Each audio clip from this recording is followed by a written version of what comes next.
dependemos do Senhor. Mas quando nós dependemos do Senhor, é como Paulo dizendo para Timóteo: o Senhor não nos deu um espírito de covardia, mas de amor, de poder, de equilíbrio. Mas quando nós vivemos uma codependência, nós acabamos esquecendo esse espírito que o Senhor colocou em nós, que é um espírito de amor, de poder e de equilíbrio. E nós nos tornamos refém de alguém ou de algo. Então, para você entender o que é codependência, codependência é uma condição psicológica, comportamental e emocional. É alguém que depende de outra pessoa psicologicamente, emocionalmente ou comportamentalmente. É uma pessoa que está dependendo de alguém para viver, para tomar direção. Então, codependência é a incapacidade de sustentar relacionamentos saudáveis consigo mesmo e com outras pessoas. Então, uma pessoa codependente é uma pessoa que ela não consegue ter relacionamentos saudáveis. É uma pessoa que ela não consegue ter relacionamento com ela mesma. Ela não consegue se amar, ela precisa da aceitação de outras pessoas. E aí a codependência, ela se manifesta de duas formas. Ela se manifesta com a impositiva, nós já falamos isso, se não me engano, na segunda aula. A impositiva é a controlar, é a impor, é a manipular. Uma pessoa que ela é codependente, impositiva, é uma pessoa que quer controlar tudo. Que ela quer impor como que vai ser as coisas, ela quer manipular. É aquele espírito ativista. É uma pessoa que ela quer manipular todo o ambiente. Algo que ela fez, ela consegue virar todo o jogo, fazer ela de coitada. Ela se sente a vítima, ela é a pessoa que... Mas foi ela que fez. Então é uma pessoa com uma codependência impositiva. Mas tem a codependência anulativa. A anulativa é uma pessoa que se anula para agradar o outro. É uma pessoa que tem dificuldade de dizer não. Então, uma pessoa codependente é aquela pessoa que ela é anulativa, tem uma dificuldade de dizer não. Alguém fala: vamos se tirar da ponte? Sim. Vamos. Vamos fazer tal coisa? Vamos. Mas ela mesma, ela não queria fazer. Mas como ela depende, ela está com uma codependência, e aí muitas vezes surge para compensar feridas da orfandade. Rejeição, abusos, críticas excessivas.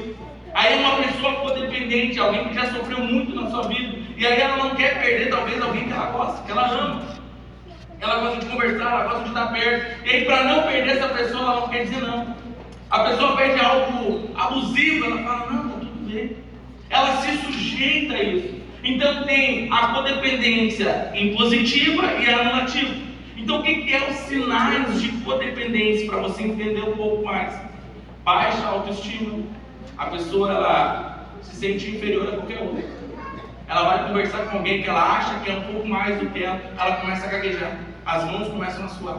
Ela não consegue olhar olho no olho. Ela tem uma baixa autoestima, ela se acha inferior a qualquer outra pessoa. É uma pessoa com a identidade frágil. Tu brinca com ela sobre algo, ela já se sente frágil. Porque a pessoa ela tem sinais de codependência. Porque você fala da identidade dela, a identidade dela é muito frágil. Você faz uma brincadeira, mas como ela tem essa identidade muito frágil, ela já leva para o coração, ela fala: realmente, eu sou essa pessoa mesmo. É dessa forma mesmo. É uma irritabilidade, é uma pessoa que se irrita muito fácil. É uma pessoa que é, meu Deus. Ou é uma pessoa que ela tem um cuidado excessivo com o outro. Aquela pessoa que quer proteger demais. Aquela proteção, quer cuidar. Ela está assim: não, deixa que eu faço. Não. É algo excessivo. Entenda que um cuidado é maravilhoso. Mas um cuidado excessivo demais pode ser um sinal de codependência. Porque talvez você sofreu algum trauma. Você não quer que aquela pessoa sofra também. E aí você quer proteger, quer colocar dentro de uma caixinha. E fala: não, vai ficar aqui bonitinho. Sabe? Ou é alguém talvez com um perfeccionismo. Entenda que excelência é diferente de perfeccionismo. A pessoa perfeccionismo, ela acaba ficando doente. Porque se não for do jeito que ela quer, meu Deus. Não tem que ser dessa forma. Não tem que ser desse jeito. Dessa maneira. Uma pessoa codependente. Porque ela é perfeita demais. E aí ela acha que ela sendo perfeita demais, ninguém faz as coisas como ela faz. Não, se não for eu que faço, não vai acontecer. Se não for eu lavar a louça, meu marido vai encher com gordura. Se não for desse jeito, não vai acontecer. Se eu não limpar a casa, é porque ninguém limpa como eu. É uma pessoa perfeccionista demais, perfeito demais. Uma pessoa que ela nega a negação da realidade, ela não consegue ver, ela está vendo que as coisas estão dando errado, mas ela está negando. Não está assim, dessa forma. É uma pessoa codependente, é uma pessoa com compulsões. E a pessoa com compulsões, ela vai para relacionamentos, comidas, compras, jogos. É uma pessoa compulsiva. Ela desconta a codependência em comidas, em compras, em fazer algo que talvez ela nem necessita, ou ela vai colocando em relacionamentos, e aí esses relacionamentos com uma codependência, ela acaba vendo as pessoas como pessoas descartáveis. Ela troca de amizade como se trocasse de copo descartável. Usou uma vez e joga fora. É uma pessoa codependente. É uma pessoa que quer dizer, que está dizendo sim quando ela, na verdade ela queria dizer não. Porque ela não quer desagradar. Ela não quer ferir a outra pessoa. Isso são sinais de pessoas codependentes. Provérbios 9:6 vai dizer: deixem a insensatez e vocês terão vida. Andem pelo caminho do entendimento. Provérbios ele está dizendo para nós deixarmos a insensatez de lado. Se nós queremos ter de fato vida, e Jesus ele promete para nós: vocês terão vida e vida em abundância. Então, Provérbios diz: se vocês querem ter vida, vocês precisam deixar de lado a insensatez. Vocês precisam andar pelo caminho do entendimento. Oséias 4:6 vai dizer: o meu povo perece por falta de conhecimento. Entenda que o conhecimento nós adquirimos com leitura, cursos, faculdade, mas a sabedoria ela vem dos céus. O Senhor vai dizer: peçam sabedoria, e eu estou. Então a sabedoria ela é do céu, o Senhor nos dá a sabedoria. Mas o conhecimento, o entendimento é quando nós vamos buscar, vamos atrás, vamos ler. Tem um ditado popular que ele diz que aquele que não lê é escravo de quem lê. Sabe? Porque aquele que não lê, todo mundo, o que você falar virou regra para ele. Porque ele não sabe, ele não busca, ele vai pelo que os outros falam. Entenda que, por que de fato nós precisamos ser curados da codependência? Porque a codependência, ela deturpa relacionamentos. Ela vai deturpar a família, a carreira, a saúde, a vida espiritual. Ela vai destruir com você. Então por isso que precisa ter uma cura na codependência. Eu não sei se você está entendendo, porque o codependente muitas vezes confunde amor com controle. A pessoa que é codependente, ela está falando: não, eu amo, mas na verdade ela não ama, ela está querendo controlar. Ela quer controlar a situação, ela confunde o amor com o controle. Entenda que amor é diferente. Jesus, ele nos amou, ele não quis controlar as coisas. O amor dele foi o ágape, o sacrificial. Ele deu a vida por nós. Ele deixou tudo para morrer por mim e por você. Melody Beatles vai dizer que o codependente deixou o comportamento de outra pessoa afetá-lo e é obcecado em controlá-lo. Olha que interessante essa frase.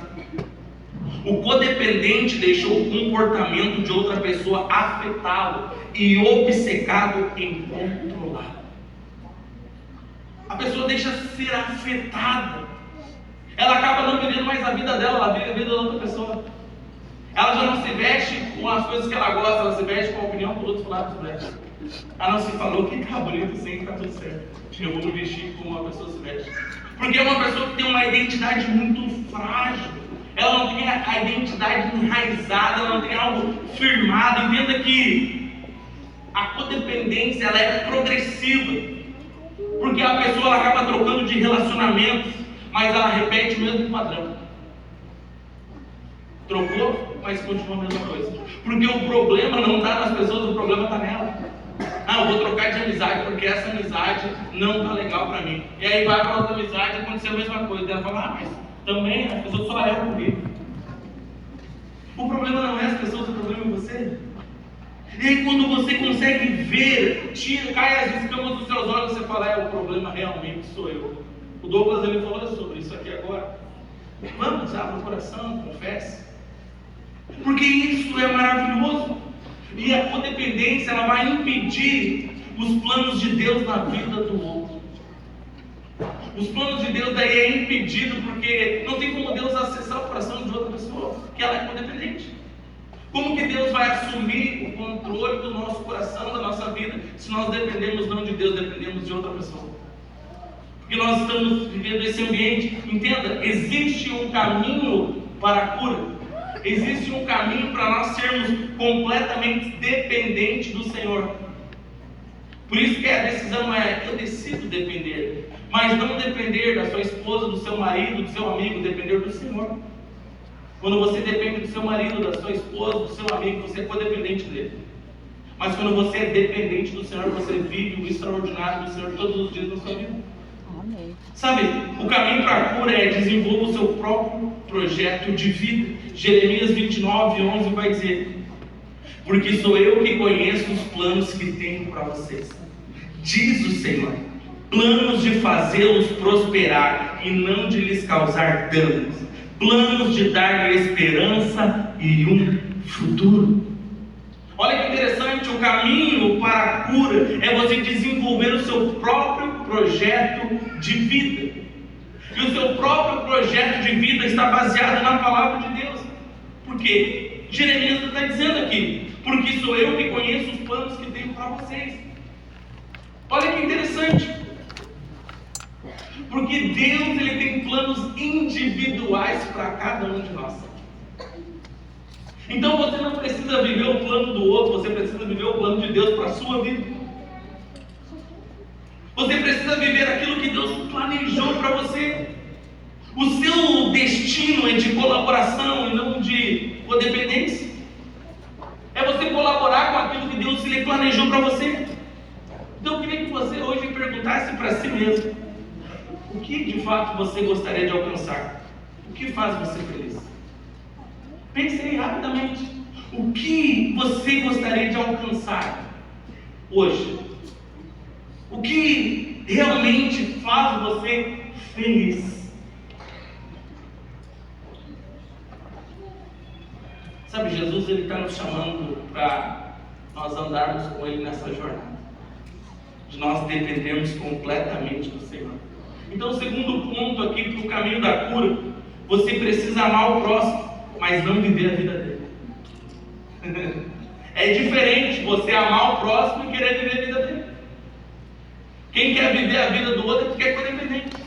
Então, quando Deus fala para nós amar o próximo, Ele está dizendo para nós entendermos que cada um tem a sua vida, mas eu preciso amar o meu irmão, mas não querer viver a vida dele. Romanos 13:10 vai dizer: o amor não pratica o mal contra o próximo, portanto, o amor é o cumprimento da lei. Sabe, anular-se não é amor, mas é manipulação e controle. Quando você está se anulando, isso não é amor. Eu estou me anulando porque eu amo aquela pessoa. Não, você está manipulando, você está controlando, é uma codependência. E aí o codependente, ele precisa estar no controle para se sentir seguro. Ele precisa estar no controle da situação. Ele precisa estar com a rédea nas mãos. É como se estivesse montado em cima de um cavalo. E ele tem que estar com a rédea nas mãos. Ele tem que estar com a rédea das mãos na casa, no casamento, porque senão ele não se sente seguro. Se ele largar as rédeas, ele falar: bom, eu não vou conseguir. Por quê? Porque é uma pessoa que ela quer controlar todo o ambiente. Ela quer manipular todo o ambiente. Entenda que o caminho é aprender a confiar em Deus e nas pessoas. Você precisa confiar em Deus e confiar nas pessoas.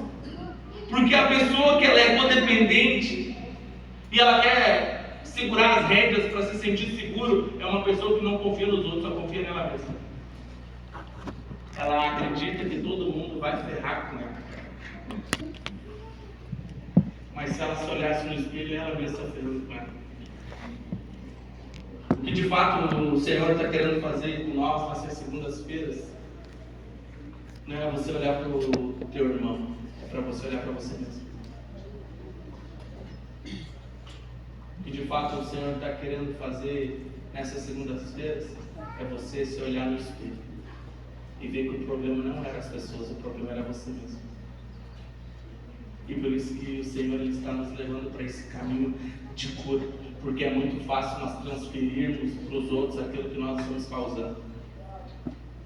É muito fácil nós nos tornarmos vítimas daquilo que nós causamos. gente acaba prejudicando, mas a gente vira o jogo, manipula e fala: ai, meu filho, todo mundo, ninguém gosta de mim. É uma pessoa que está se anulando, faz qualquer coisa para ser aceito no meio das pessoas. Deixa eu dizer, Deus te deu uma identidade. E por isso que nós começamos sempre o testemunho: eu sou um filho amado de Deus.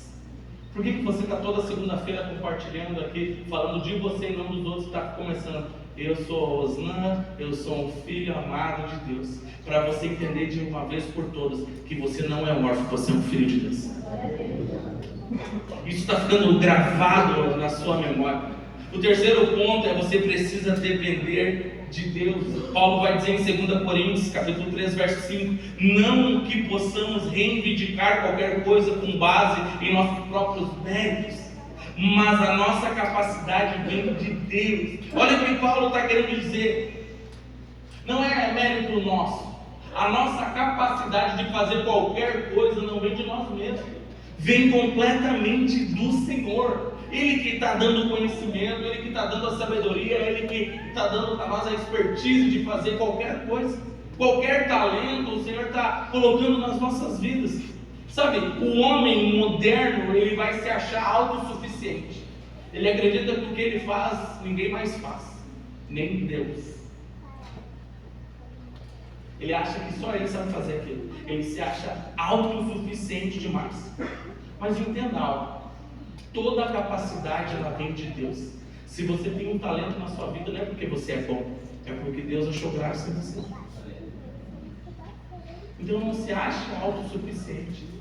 A capacidade de você ter tal talento é porque vem do alto, vem do Senhor, sabe? Você precisa colocar diante do Senhor o desejo de controlar, de manipular ou de querer agradar todas as pessoas. Fala assim: eu sou assim mesmo. Eu sou essa pessoa codependente. Eu sou essa pessoa que estou me anulando para ser aceito. Eu sou a pessoa que quero a rédea nas mãos. Sabe, nós precisamos falar para o Senhor: Senhor, eu tenho desejo mesmo de controlar. Eu tenho desejo mesmo de assumir todo o ambiente. Porque Tiago vai dizer: quando nós confessamos a cura, quando nós confessamos, nós estamos tirando esse peso das nossas costas. Entenda que somente em Deus há um equilíbrio e verdadeira liberdade. Nós só vamos encontrar o verdadeiro equilíbrio em Deus e a verdadeira liberdade em Deus. Sabe, a Bíblia vai dizer: onde está o Espírito do Senhor, ali a liberdade.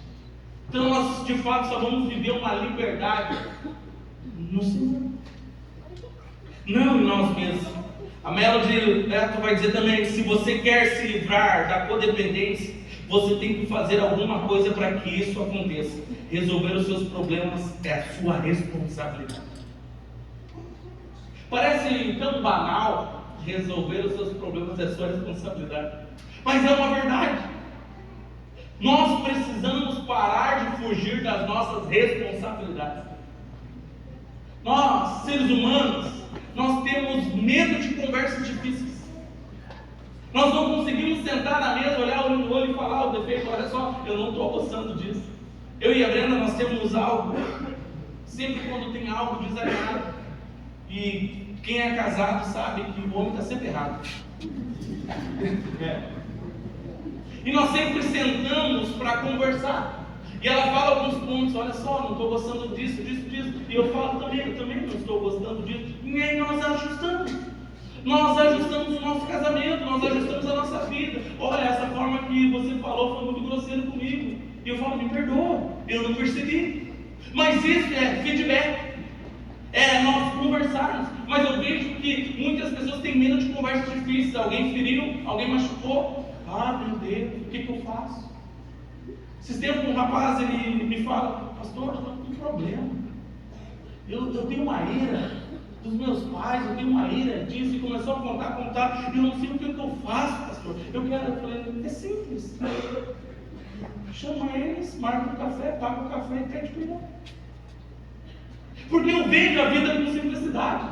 Eu vejo a vida dessa forma. Tem algum problema, eu não preciso falar para terceiros, eu vou lá e resolvo. Eu preciso resolver. Então, parece tão banal essa frase, mas não é. Resolver os seus problemas é sua responsabilidade. Então resolva os seus problemas, porque a responsabilidade ela é toda sua.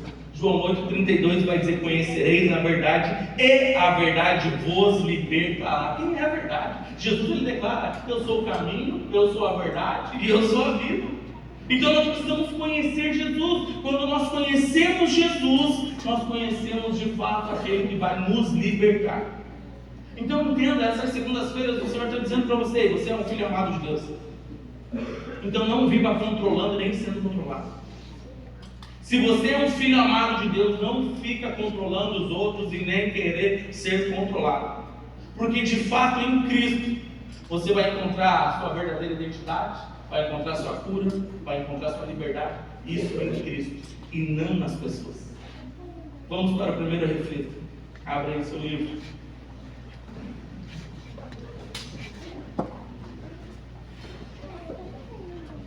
Primeira pergunta: você conseguiu identificar atitudes de codependência em si mesmo? Sim ou não? Você conseguiu identificar atitudes de codependência em si mesmo? Sim ou não?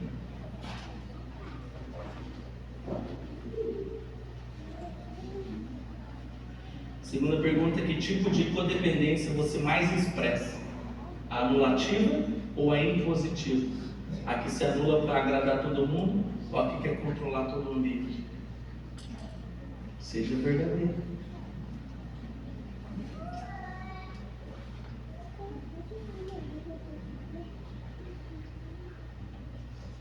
Terceira pergunta: você se sente culpado quando não consegue ajudar os outros? Sim ou não?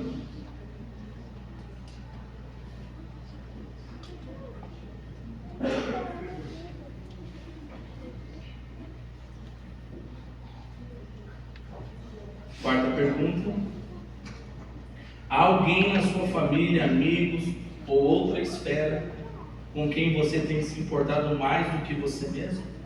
Sim ou não? Há alguém na sua família, amigos ou na outra esfera com quem você tem se importado mais do que você mesmo? Sim ou não? Por exemplo, se importa mais com o marido do que com você mesmo, se importa mais com a esposa do que com você mesmo, se importa mais com os filhos do que com você mesmo.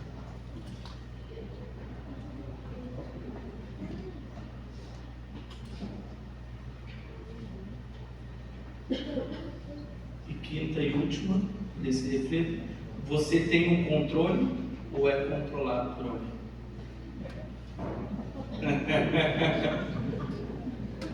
Seja verdadeiro. Você tem um controle ou você é controlado por alguém?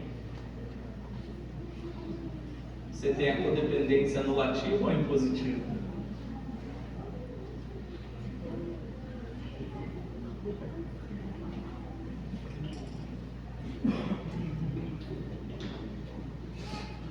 Vamos continuar então. A dependência que liberta as suas emoções. Queria falar sobre a importância da dependência. Eclesiastes 4, 9 e 12 vai dizer: é melhor ter companhia do que estar sozinho, porque maior é a recompensa do trabalho de duas pessoas. Um cordão de 3 dobras não se rompe com facilidade.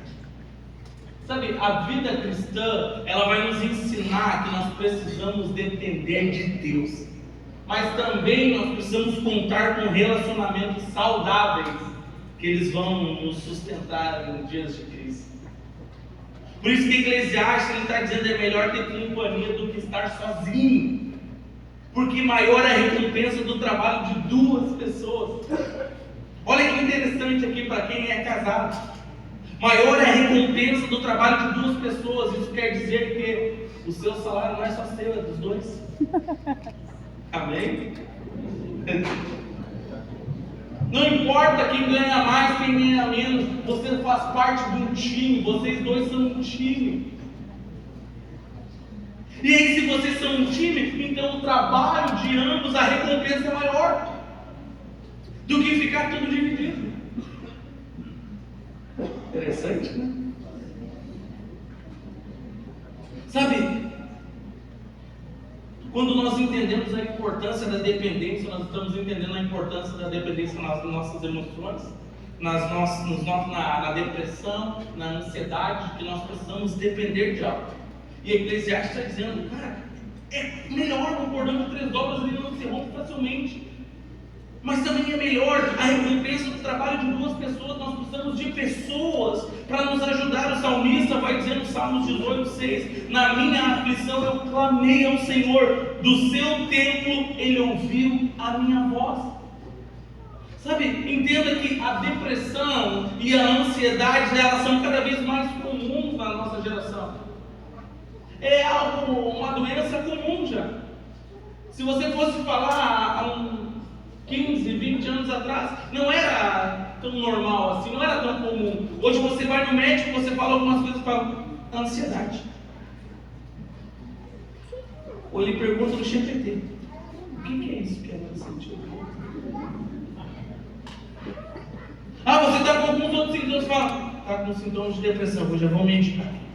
Porque se tornou comum.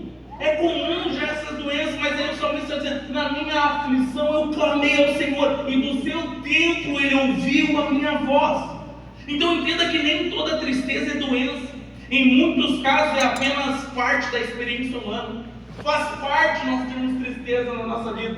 Faz parte nós sofrermos algumas perdas. Faz parte, porque isso é a lei, é o curso natural da vida. Faz parte nós sofrermos algumas frustrações. Porque isso faz parte do ser humano. O Senhor nos fez assim, de chorar, de nos alegrar. Provérbios vai dizendo, capítulo 12, verso 25, o coração ansioso deprime o homem. Olha só isso aqui. O coração ansioso deprime o homem, mas uma palavra bondosa o anima. Isso aqui é interessante, porque a ansiedade ela está nos deprimindo. Ela está nos jogando num buraco sem saída. E aí o salmista vai dizer que um abismo ele puxa outro abismo. Ele está nos deprimindo, deixando com que a nossa vida ela venha ficar raquítica, venha engessar, venha diminuir. Aí o salmista vai dizer no Salmos 94:19, quando a ansiedade já me dominava. Olha isso aqui. Então a ansiedade não é agora está comum, mas já tinha antes. Isso tanto é verdade que Elias, quando ele entra para a caverna, ele estava em depressão. Ele estava com sintomas de depressão, porque ele acaba enfrentando 450 profetas de Baal. Ele derruba todos eles no nome do Senhor, e ele tem medo de uma mulher. Eu entendo ele ter medo de uma mulher. Ainda mais se ela for baixinha. E Elias ele vai para a caverna com sintomas de depressão. Leia a Bíblia para você ver exatamente os detalhes do livro de Reis. Então isso já veio de antes. É aqui o salmista está dizendo, quando a ansiedade já me dominava no íntimo, o teu consolo trouxe alívio à minha alma. Quem é que vai trazer consolo e alívio para a nossa alma? É o Senhor, é Cristo, é Jesus. É importante nós entendermos que não é pecado usar medicação, não, quando necessário. Eu lembro da minha avó falava de uma coisa, ela puxava uma cartela de remédio. Eu falei, vó, para que tudo isso? Para nos prevenir, filho, da doença. Eu falei, a senhora está chamando a doença, porque tudo tem aqui. Então não é errado tomar medicação, não. Nossa, o pastor está falando para com tudo. Não é errado quando ela for necessária, porque Deus ele capacitou os médicos para nos ajudar. Ele capacitou os médicos para isso. Então entenda que depressão ela está ligada ao desamparo e à solidão. A pessoa depressiva ela quer sempre estar sozinha, quer ficar num quarto escuro, não quer sair, não tem prazer para nada. É uma pessoa que vive solitária. A ansiedade já é diferente, é o medo ou a insegurança diante do futuro. E aí é só ver uma pessoa ansiosa, ela já, meu Deus, viu uma notícia, ela fala, meu Deus, já aconteceu o pior. Ela já começa a ver o futuro lá, assim, ela está lá.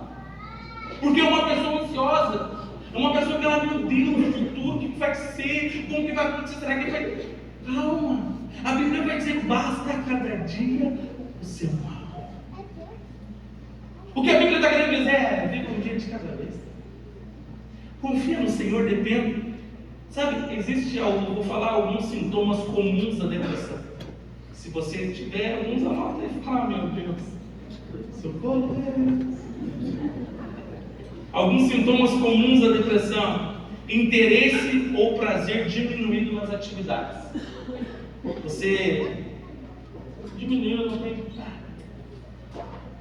Vamos ficar mais por casa, né? Vamos relaxar mais.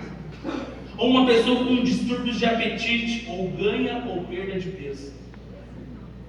Ou ela perde muito peso, eu queria ser essa pessoa. De perder muito peso. Ou uma pessoa que ganha muito peso, porque ela está num distúrbio de apetite. Também uma pessoa com distúrbio no sono, com insônia ou hipersônia. Uma pessoa que não consegue dormir direito, está com distúrbio, está descontrolado tudo.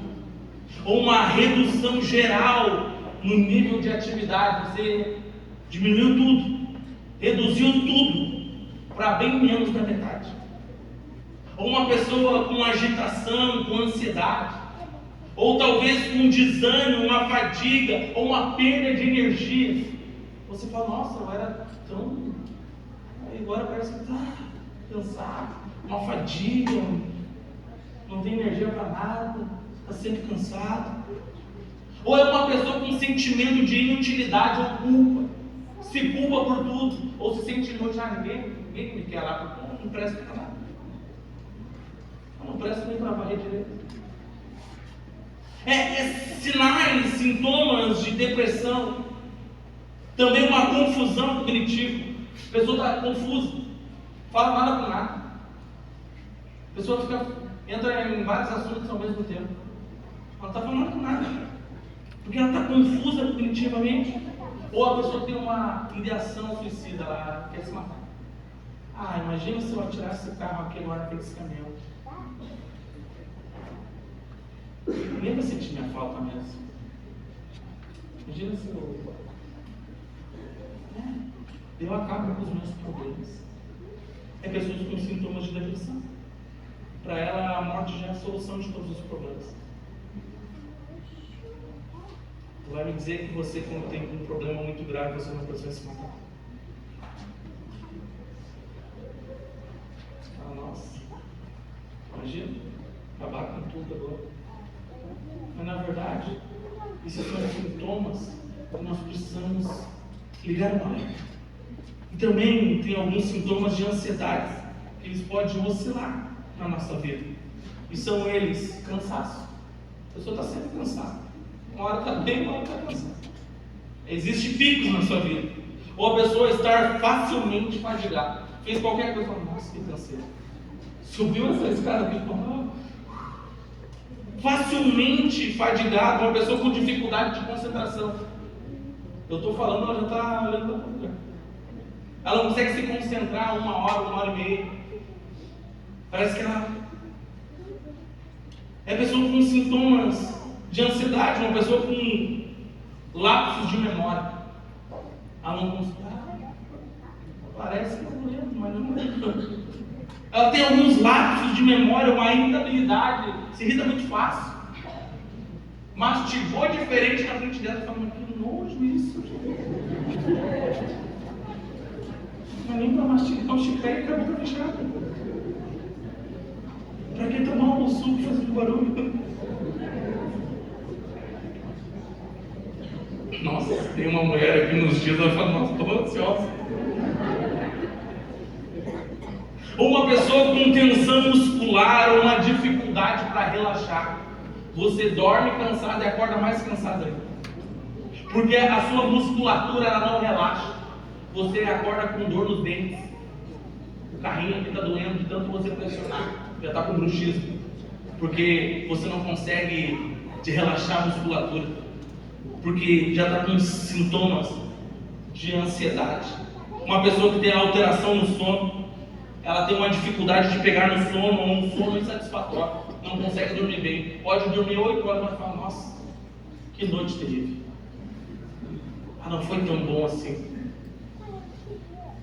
Uma pessoa com náusea, boca seca, mãos e pés frios e úmidos, sensação de nó na garganta, se assusta facilmente, o aumento da frequência cardíaca vai lá em cima dependendo do que acontece, é pessoa com sintomas de ansiedade.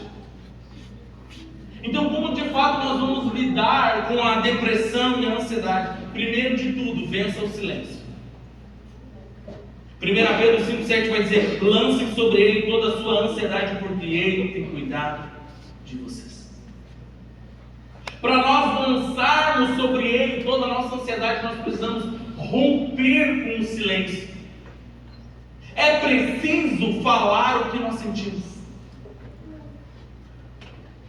Nós precisamos parar de guardar para nós os nossos sentimentos.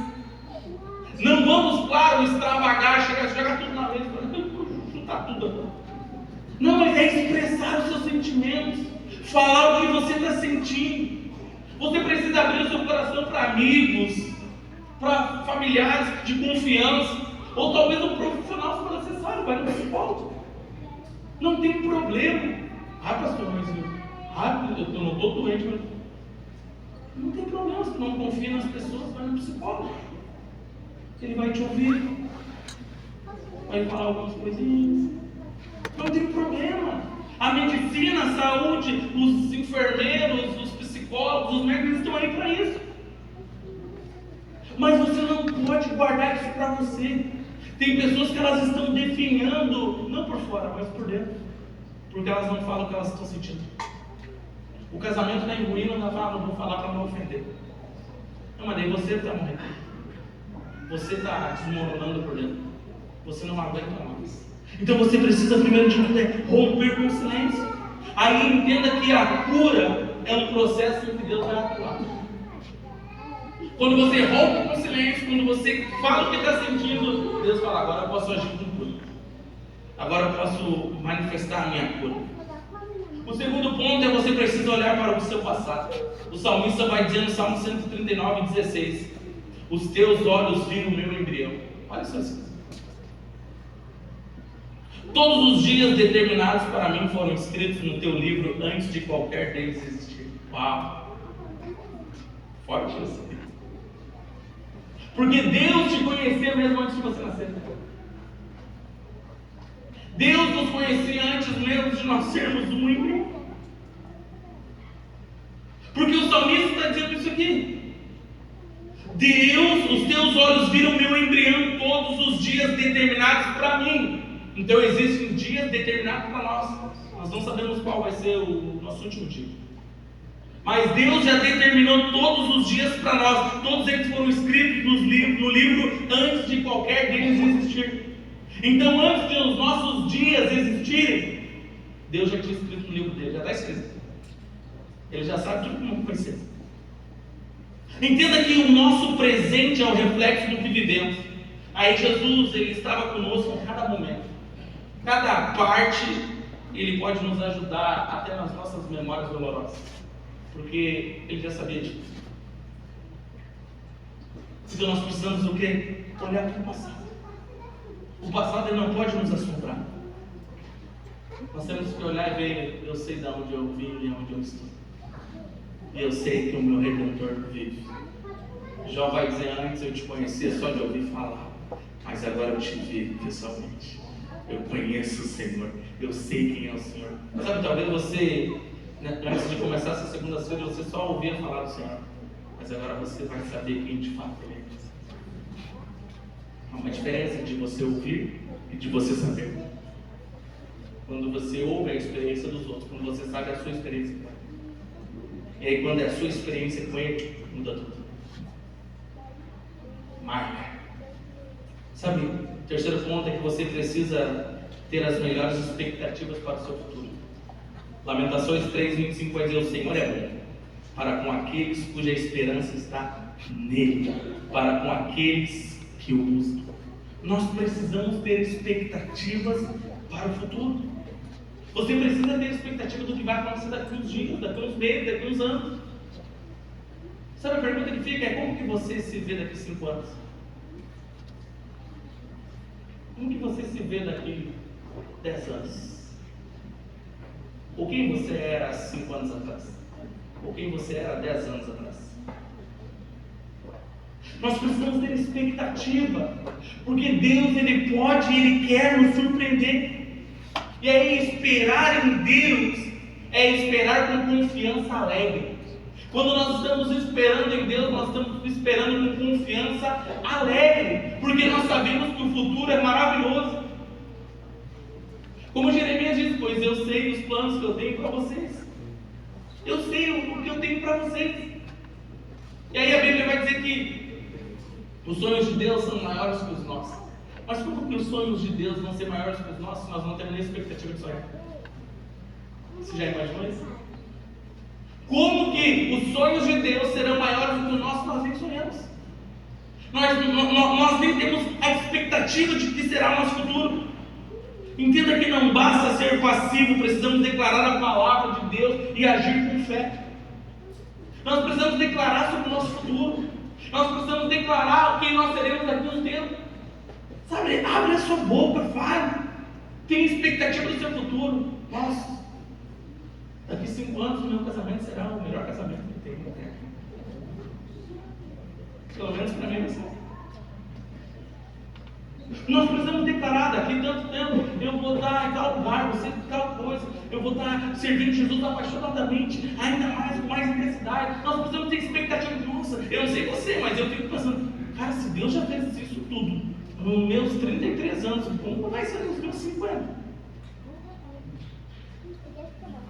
Como que eu vou estar nos meus 50 anos? Uma coisa é séria, de botox na testa.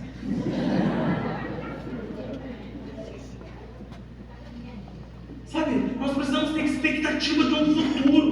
E aí entenda que nós precisamos vencer o medo pelo amor. 1 João 4,18 vai dizer, no amor não há medo. Ao contrário, o perfeito amor expulsa o medo. Tem pessoas que não conseguem ter expectativa no futuro porque tem medo do futuro. Nossa, minha vida está um desastre agora, imagina no futuro.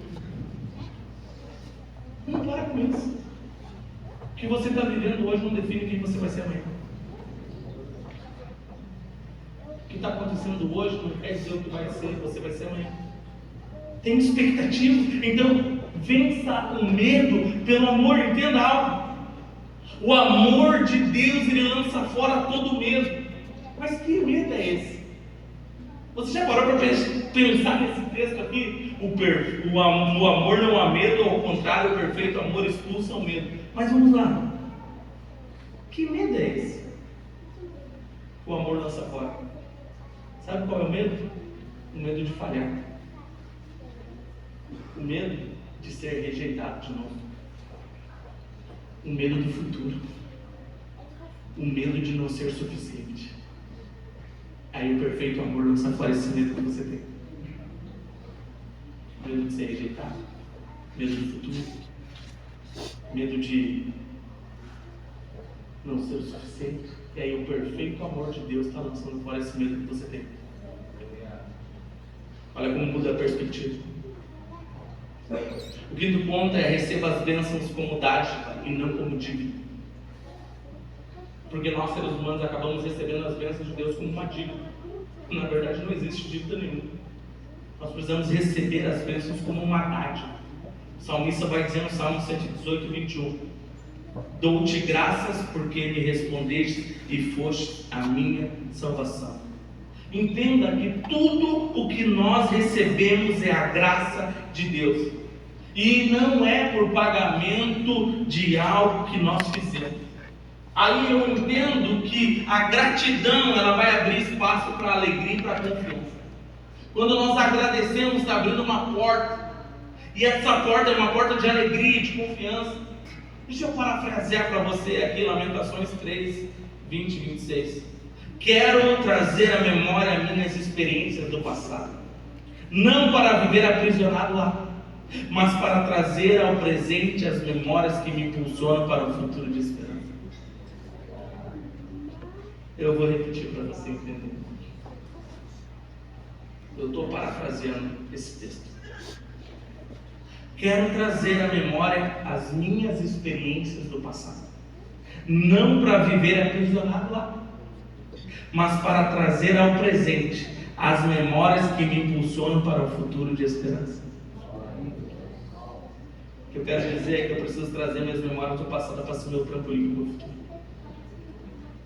para me dar um impulso. Entenda que o segredo do descanso é a entrega para Jesus. Quando nós libertamos do excesso do passado e futuro, nós ouvimos a voz de Deus no presente. Quer ouvir a voz de Deus no presente? Se liberte do excesso de passado e de futuro. Sabe por que muitas vezes você não ouve a voz de Deus? Porque você está muito preso no futuro, muito preso no passado. E você não consegue ouvir Ele no presente. E o que você está vivendo não é no passado nem no futuro, você está vivendo no presente. Não sei se me fiz entender. Vamos para o próximo refrão? Primeira pergunta é: há alguma memória difícil em sua vida? Um abuso, uma traição, uma rejeição, uma palavra dura, um rótulo imposto? Se sim, coloca aí. Se quiser colocar em poucas palavras, se há alguma memória difícil em sua vida, um abuso, uma traição, uma rejeição, uma palavra dura, um rótulo imposto.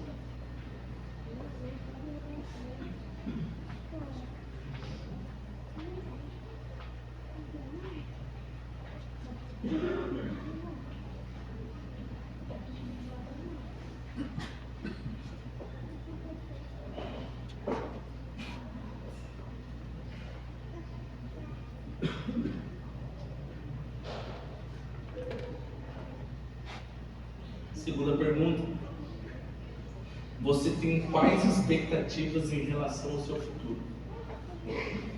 Fala em poucas palavras aí. Você tem quais expectativas em relação ao seu futuro?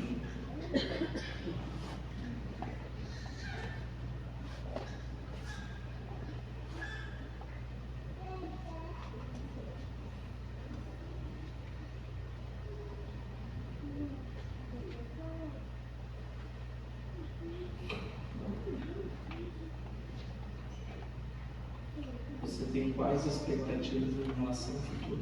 Responda aí algumas palavras.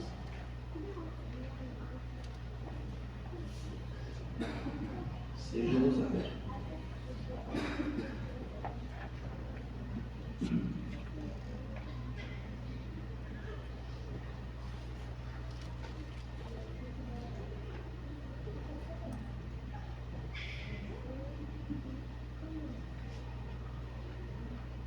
Terceira pergunta: o que prende você no passado?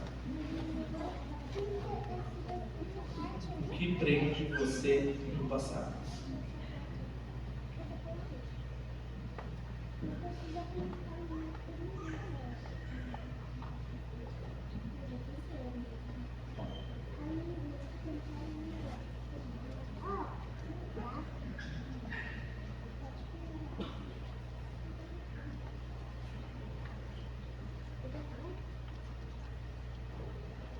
Quarta e última desse reflito: o que você anseia para o futuro? O que você anseia para o futuro?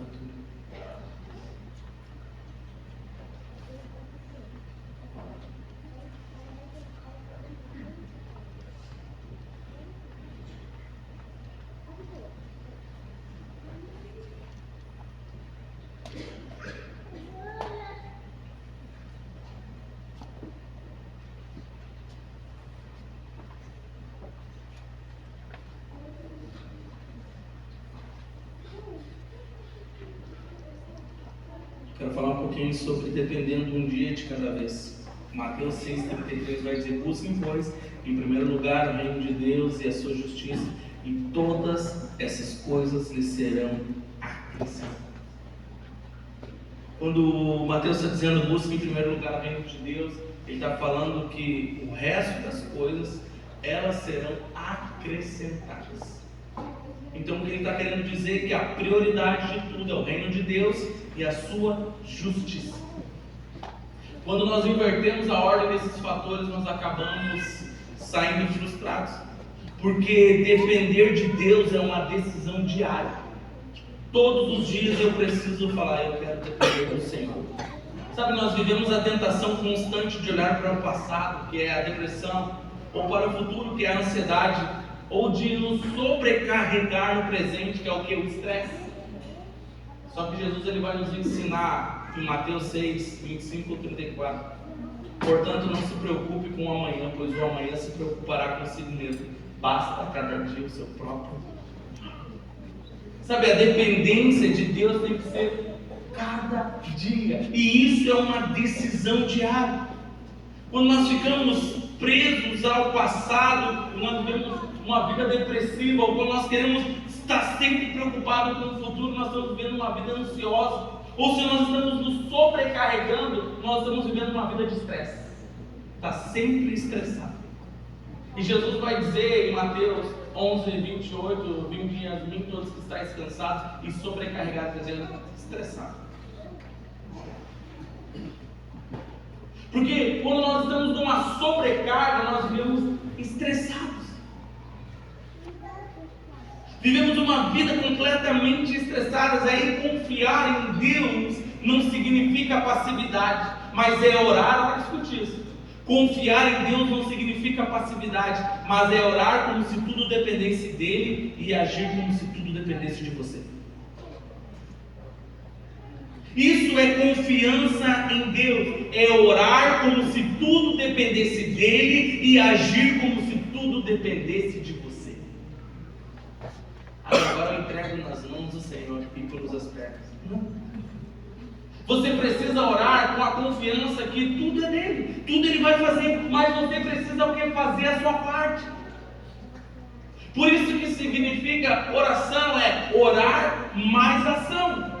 Eu preciso agir. Em toda a reação que eu tenho na terra há uma reação no céu. Então eu preciso agir. Então como de fato depender de Deus um dia de cada vez?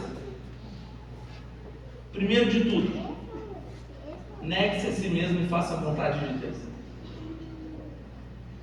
Quer viver dependendo de Deus um dia de cada vez? Então negue a si mesmo e faça a vontade de Deus. É difícil. Se perguntar, é fácil? Não é. Não é. Garanto que grande parte aqui hoje não querer estar aqui com essa chuva. Ficar em casa, que maravilhoso, né? Não vamos ser hipócritas dizendo que não é. Capaz, eu quero aqui.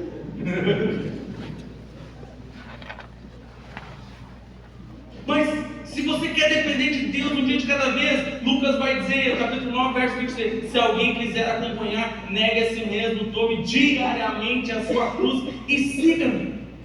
Negar-se é abrir mão do próprio conforto para colocar Cristo como prioridade.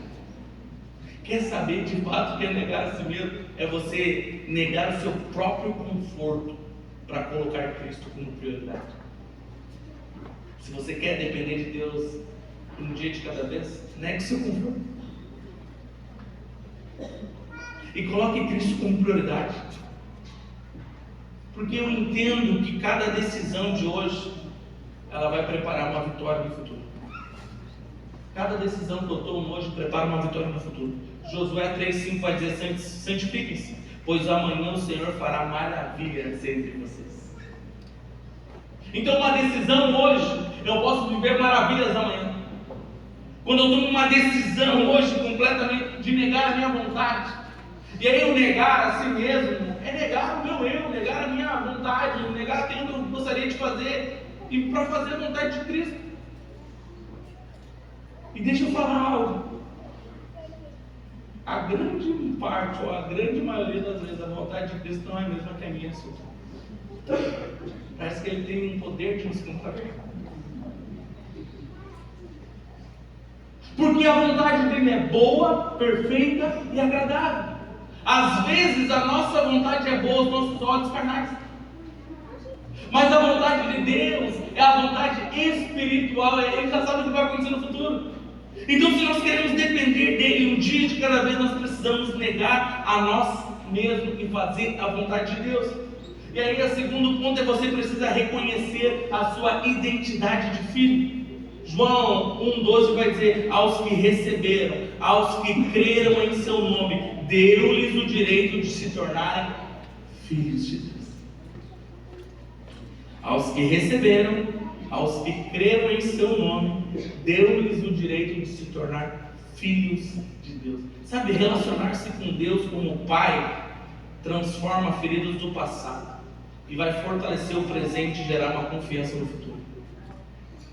Quando você se relaciona a Deus como um Pai, Ele está de fato transformando as feridas do passado, aquilo que aconteceu no passado. Ele está fortalecendo o seu presente para gerar em você uma confiança no futuro. Então, você precisa reconhecer a sua identidade de filho. A nossa identidade, ela precisa estar na perspectiva de Deus e não nas nossas experiências. Tire a sua identidade das suas experiências, coloque a sua identidade em Deus. Lembre-se, você é um filho amado de Deus. Você é uma filha amada de Deus. Quando você tem essa perspectiva, você começa a acessar Deus como Pai. Entenda, Ele é o Senhor. Nós precisamos reconhecer Deus como Senhor, mas nós também precisamos reconhecer Ele como Pai. Jesus, Ele não veio revelar uma religião, Ele veio revelar um Pai. Tanto é que na oração do Pai Nosso, Ele vai dizer: Pai Nosso que estás no céu. Ele está dizendo que tem Pai Nosso.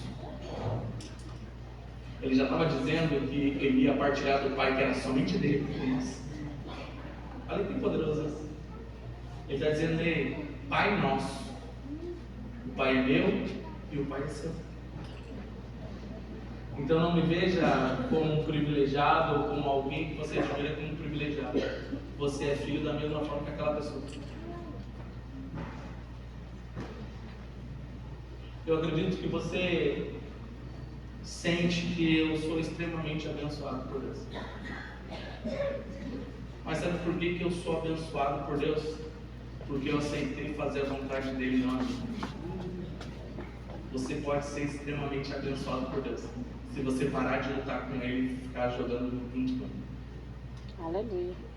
Porque o mesmo acesso que eu tenho, você tem. Você acredita nisso? O mesmo acesso, o véu do templo se rasgou, não só para mim acessar, para você também. Então, quando você para de lutar, você fala: então Deus, você venceu. Eu me jogo então.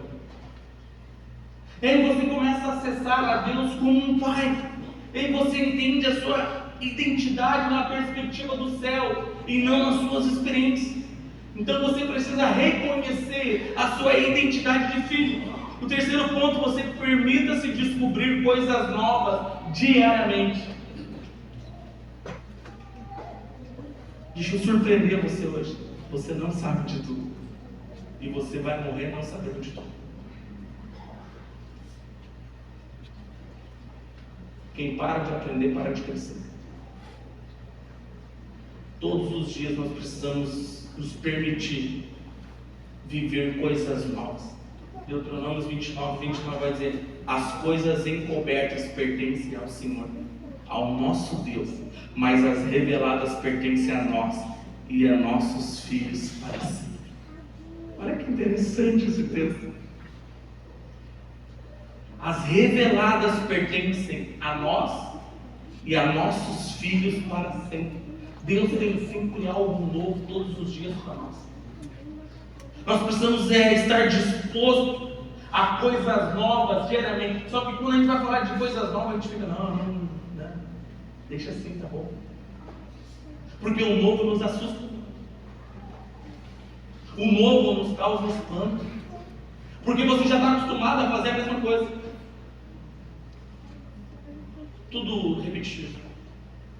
Está sempre repetindo a mesma coisa. Quando vem algo novo, você fala: não, esse está errado. Mas dá o mesmo resultado, às vezes até mais rápido do que você imagina.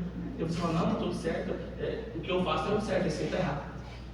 Porque você não se permite ao novo. Entenda que Deus, aqui nesse texto de Deuteronômio, está dizendo que Deus deseja revelar as promessas e renovar a nossa visão.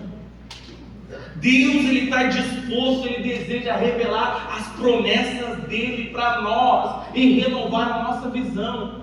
Nós precisamos ter a visão renovada. Ah não, mas não é para mim. Quem disse? Eu sempre entendo que ou é uma vacina ou é um remédio. O remédio vai me curar, a vacina vai me prevenir. Quando você toma uma vacina para gripe, é para quê? Para prevenir. Uma prevenção. Então todas as vezes que eu sento para aprender, eu estou falando, isso aqui é um remédio, eu preciso ser curado disso. Não, isso aqui é uma injeção. Vai me prevenir para não fazer tal coisa no futuro. Porque é exatamente isso que Deus quer para nós. Ele quer revelar as suas promessas, Ele quer renovar a nossa visão. Sabe, nós precisamos viver o reino e transmitir essa herança às próximas gerações. Precisamos viver esse reino e transmitir esse reino para as próximas gerações. Paulo vai dizer em 2 Coríntios 5,17: se alguém está em Cristo, é nova criação, e as coisas antigas já passaram, eis que surgiram coisas novas. Olha que interessante, porque está falando de algo novo. Então deixa eu dizer algo para você. Deus tem algo novo para você essa semana. Aleluia. Deus tem algo novo para você amanhã. Aleluia. Deus tem algo novo para você até domingo. Aleluia. Ele está querendo renovar a sua visão para viver o novo de Deus, o novo do Senhor. Então você precisa se permitir. Sabe, uma vez eu fui tomar um café lá em casa, e a minha sobrinha, por parte da Brenda, minha esposa, ela estava lá, ela tinha uns 7 anos já. E aí eu peguei o leite de caixinha assim e virei no copo. E aí geralmente entrou o ar e caiu para fora do copo, né? Ela falou, Deus perguntou assim. Eu falei, como é que é então? Não, dá para virar sem derramar o leite. Deus, então faz então. Eu vou ver. Ela me vira a caixinha, deixa a parte para cima e não derramou nenhuma gota. Eu falei, miserável. Eu aprendi a virar leite na caixinha sem derramar leite. Porque eu me permito viver coisas novas. Mas é uma criança de 7 anos, e daí? Você não sabe tudo, e você vai morrer não sabendo de tudo. Se permita viver algo novo. Quer saber, quer entender isso? Se você hoje é uma criança que ela nasce, se tu dá um iPhone para ela, com 1 ano ela já sabe fazer tudo. Até configurar o iPhone. Você tinha um A52 e não conseguia aquele Siemens. Não sabia nem ligar direito. Porque as coisas mudam. Nós precisamos permitir viver o novo. E Deus, Ele tem algo novo para nós. Deixa eu dizer, Deus vai dizer, não tem como eu colocar vinho novo em outro velho, porque o outro vai se rebentar e vai desperdiçar o vinho em outro. É preciso colocar vinho novo em outro novo. E vinho na Bíblia simboliza a alegria. O Senhor quer liberar alegria sobre você a partir de hoje. E para isso que Ele está mexendo em toda a tua estrutura, para aguentar a fermentação da alegria que Ele vai liberar sobre a sua vida. Ele está mexendo na sua estrutura, porque a Bíblia está dizendo que quando era odre, era um saco de couro. E quando ele estava muito ressecado, vinha o vinho, ele dava fermentação, ele arrebentava e acabava com tudo, perdia tudo. Mas quando era um couro novo, ele tinha uma elasticidade. Sabe o que Deus está fazendo? Ele está esticando a sua musculatura para viver aquilo que Ele tem para você. Ele está esticando você para receber o novo dele. E aí Paulo vai dizer, se alguém está em Cristo, é nova criação. E aí as coisas antigas já passaram, eis que surgiram coisas novas. E deixa eu liberar uma palavra de Deus para sua vida. Está surgindo coisas novas sobre a sua vida. Aleluia. Está surgindo o novo de Deus. Então quando vir o novo de Deus, fala, não, mas não é dessa forma. Deixa Deus fazer. Porque o novo dele funciona muito melhor do que as coisas antigas. Aleluia. Quarto ponto, dependa apenas hoje. Lamentações 3, 22 a 23 vai dizer, pois as suas misericórdias são inesgotáveis, renovam-se a cada manhã, grande é a sua fidelidade. Deixa eu dizer, o presente que nós estamos vivendo hoje é uma dádiva de Deus. Viva intensamente o presente. Entenda que a ansiedade, ela enfraquece o hoje. Em vez de você estar vivendo uma dádiva de Deus, você está vivendo uma vida ansiosa, você está enfraquecendo a oportunidade que Deus está te dando hoje. E aí confiar em Deus significa vencer a mente, significa perdoar, liberar o passado, esperar o futuro, e esse futuro que Ele prometeu. Esperar com paciência no Senhor. Então entenda isso aqui hoje. Isso significa confiar em Deus, vencer a mente. Sabe o que mais nos sabota? A nossa mente. Vem um novo, a gente fala, não consigo, não tem como. Mas você nem tentou. Você nem, mas isso eu não consigo. Quem disse? Você está colocando um limitador onde não existe. Você está colocando uma redução onde não tem. Você está sendo uma barreira onde a água só tem que fluir. Sabe? Então pare. Aqui é Deus, Ele está falando para nós hoje, vença na mente. Vença na mente, a tua mente está te sabotando. E por isso você não está vivendo os planos do Senhor. Então no momento que Ele vencer na mente, você vai conseguir perdoar. Você vai conseguir liberar o passado. Você vai conseguir esperar o futuro sem estar ansioso. Falar, Senhor, eu confio, porque o que o Senhor faz é bom. O quinto ponto é: faça para servir e não para ser visto.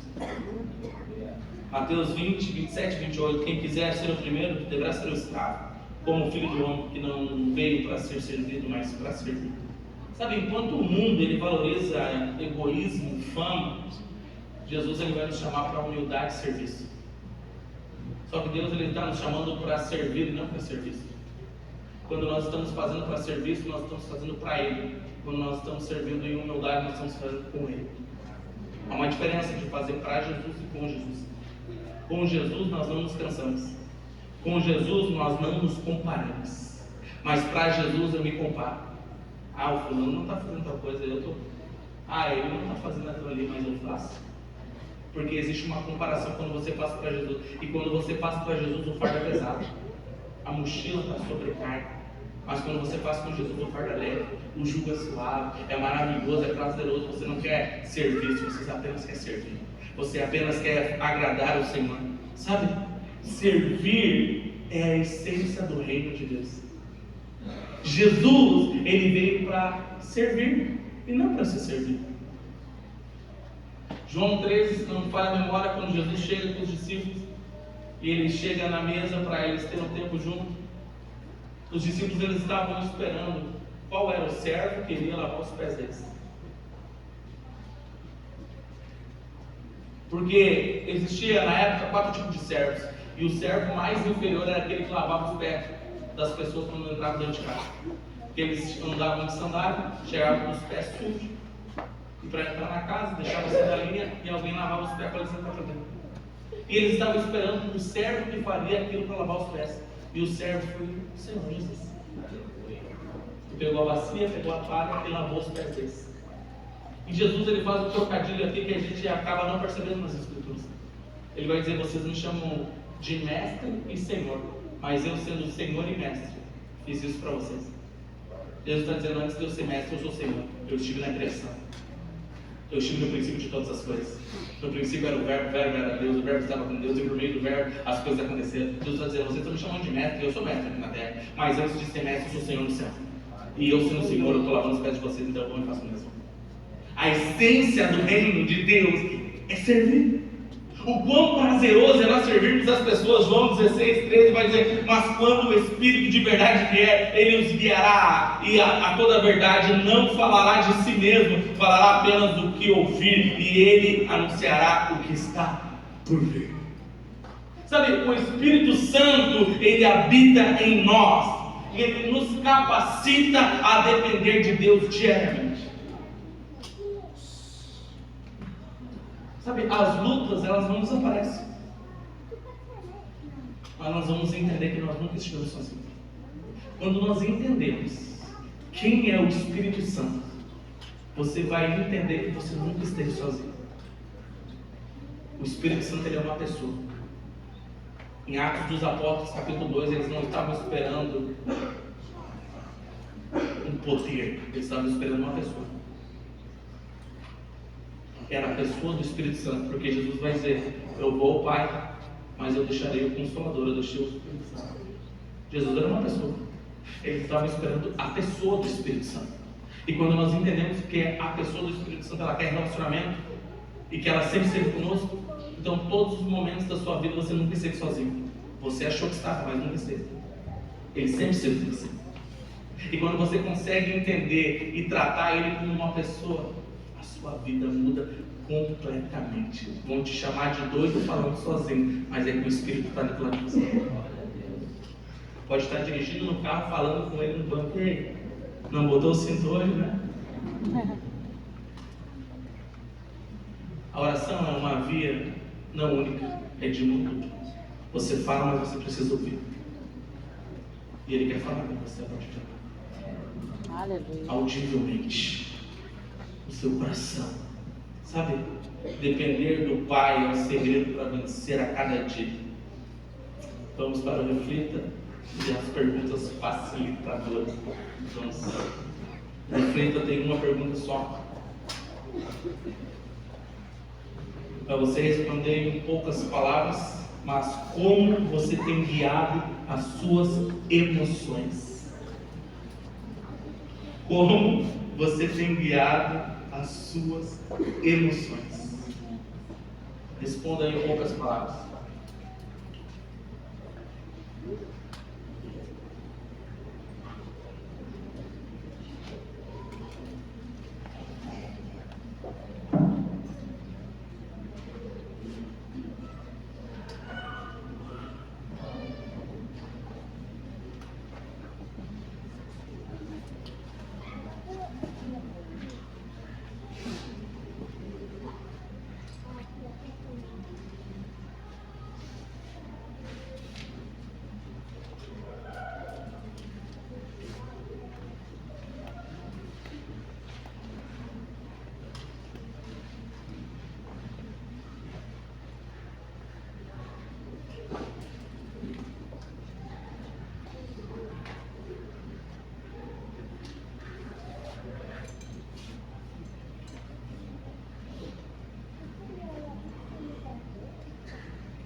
Antes de nós separarmos os grupos, eu vou deixar a pergunta facilitadora para a rota de partilha. Lembrando, você precisa falar de você e não dos outros.